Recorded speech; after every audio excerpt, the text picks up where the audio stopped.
السلام علیکم کلاس، کیسے ہیں آپ سب؟ آج کا ہمارا ٹاپک ہے مضمون نویسی کا زلزلے کی تباہ کاریاں۔ تو ہم آج اس عنوان پر بات کرنے لگے ہیں۔ سب سے پہلے ہم تعارف بیان کرتے ہیں کہ زلزلے ہے کیا۔ بیسیکلی اس کو زلزلے کو ہندی میں ہم بھونچال کہتے ہیں، انگریزی میں ارتھ کوئک کہتے ہیں، اردو میں ہم اسے زلزلہ کہتے ہیں۔ ٹھیک ہے، کہا جاتا ہے کہ ناگہانی طور پہ کسی ارضیاتی تبدیلی کی وجہ سے زمین جب کانپتی ہے تو زلزلہ آ جاتا ہے، اور زمین کا کانپنا کبھی تو بہت زیادہ ہوتا ہے تو زلزلہ جو ہے وہ بہت شدت کا ہوتا ہے، اور کبھی بہت ہلکا ہوتا ہے تو ہمیں محسوس بھی نہیں ہوتا۔ بعض اوقات کہتے ہیں کہ زمین شک ہو جاتی ہے، شک کا مطلب ہوتا ہے پھٹ جاتی ہے، دراڑ آ جاتی ہے اور سڑکوں پہ دراڑیں پڑ جاتی ہیں، روڈ بریکس ہو جاتی ہیں، بروکن ہو جاتی ہیں، مگر ایسا شاذ و نادر ہی ہوتا ہے۔ ترقی یافتہ ملکوں میں ماہرین ارضیات نے ایسے تجربہ گاہیں بنا دی ہیں جہاں زلزلے کی شدت کی پیمائش کی جاتی ہے، جس کو ہم ریکٹر اسکیل کا نام دیا جاتا ہے۔ اگر زلزلہ 5 ریکٹر اسکیل کے لگ بھگ ہے تو شدید زلزلہ ہے، اور 5 سے 6.5 ریکٹر اسکیل ہے تو یہ شدید تر ہے، اس سے زیادہ شدید ہے تو یہ شدید ترین تباہی کا باعث بن جاتی ہے۔ ماہرین ارضیات جو ہیں وہ اب تک اس بات پہ تحقیق کر رہے ہیں کہ زلزلہ آنے کی پیش گوئی کی جا سکے۔ پیش گوئی کا مطلب ہوتا ہے کہ کوئی بھی چیز آنے سے پہلے ہمیں پتہ چل جائے۔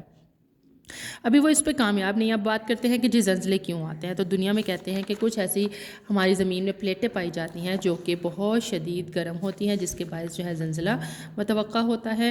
ان پلیٹوں کے باہمی ٹکراؤ سے جو توانائی پیدا ہوتی ہے، انرجی پیدا ہوتی ہے، اس کی لہریں زمین میں ارتعاش پیدا کرتی ہے۔ ارتعاش کا مطلب ہوتا ہے وائبریشن پیدا کرتی ہے، جس کی وجہ سے زمین کانپنے لگتی ہے، جسے ہم زلزلے کا نام دیتے ہیں۔ دنیا کے کچھ ممالک ایسے خطوں میں واقع ہیں جہاں ارضیاتی طور پہ زمین میں ہلچل پیدا ہوتی رہتی ہے، مسلسل زمین وہاں ہلتی رہتی ہے۔ ان ممالک میں جاپان، میکسیکو، امریکہ، اٹلی، ایران، انڈونیشیا اور چین شامل ہیں۔ ان ممالک میں زلزلے آتے رہتے ہیں، اور یہاں کے لوگ زلزلوں کے اس قدر عادی ہو جاتے ہیں کہ وہ اپنے گھر کی تعمیرات بھی اور اب ان کی بنیاد بھی اسی طریقے سے کرتے ہیں۔ زلزلے کی صورت میں کہ ان کے گھر زمین بوس نہیں ہوتے، اور زلزلے جو ہیں وہ متذکرہ ممالک کے علاوہ چند اور ممالک میں بھی تباہی پھیلاتے ہیں، جیسا کہ پاکستان میں 8 اکتوبر 2005 کے زلزلے نے بہت زیادہ شدید تباہی مچائی تھی۔ پاکستان کے شمالی علاقوں میں آزاد کشمیر میں ایک قیامت برپا کر دی تھی، اور یہ زلزلہ مظفر آباد، بالا کوٹ، باغ، مانسیرا، راولا کوٹ اور گدونوا کے علاوہ ایک وسیع و عریض سرزمین کو تباہ و برباد کر گیا تھا۔ پہاڑ اپنی جگہ سے سرک گئے تھے، یعنی ہل گئے تھے، اپنی جگہ چینج کر گئے تھے۔ چٹانیں جو ہیں وہ ٹوٹ پھوٹ گئی تھیں، ندی نالوں کے رخ بدل گئے تھے، انہوں نے اپنی ڈائریکشن چینج کر دی تھی۔ آباد میں کئی نئی جھیلیں بن گئی تھیں، عمارتیں زمین پر گر گئیں، 80,000 افراد لقمۂ اجل بن گئے، ان کی موت ہو گئی، لاکھوں معذور ہو گئے، اور اس سب کے علاوہ جو آپ کو مالی نقصان ہوا تھا وہ بہت شدید تھا۔ ٹھیک ہے، اس زلزلے سے چند سال پہلے جاپان کے ایک شہر کوبے، ہندوستان کے شہر احمد آباد اور ایران کے قدیم شہر مام میں انتہائی خوفناک زلزلہ ہے، لیکن قیام پاکستان سے پہلے 1935 میں کوئٹہ کی شدید ترین زلزلے سے پورا کا پورا شہر برباد ہو گیا تھا، اور 50,000 سے زائد افراد جو ہیں وہ لقمۂ اجل بن گئے تھے۔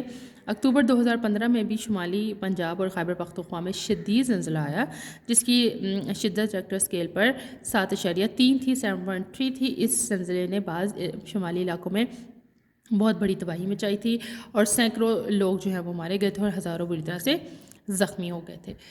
اسی طرح ہمارے جس طرح ہر ٹاپک کے بارے میں دو آراء رکھی جاتی ہیں، اسی طرح زلزلے کے بارے میں بھی کچھ لوگوں کا کہنا ہے کہ یہ ریکٹر اسکیل یا اللہ تعالیٰ کی جانب سے نہیں ہوتا، جبکہ ہر چیز جو ہے وہ اللہ تعالیٰ کی منشا کے مطابق چلتی ہے۔ ان لوگوں کا کہنا ہے کہ غیرت و حمیت اور شرم و حیا کے جو ہمارے پیمانے ہیں، جب ہماری سوسائٹی میں کوئی چیز بہت زیادہ بڑھ جاتی ہے، نیگیٹیوٹی زیادہ ہو جاتی ہے، تو کہتے ہیں کہ زلزلے آتے ہیں تاکہ اللہ تعالیٰ جو ہے ایک دفعہ پھر سے زمین کو ہلا دے۔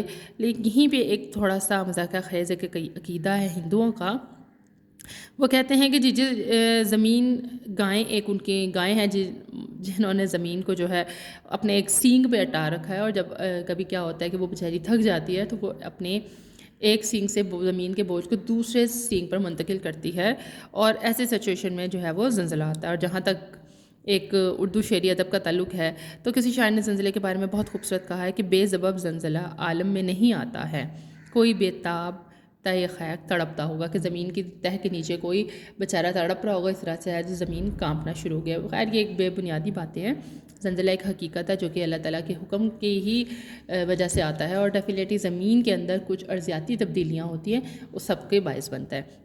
کائنڈلی اپنی کاپیز کے اوپر مضمون جو ہے وہ لکھ لیجیے گا۔ Thank you.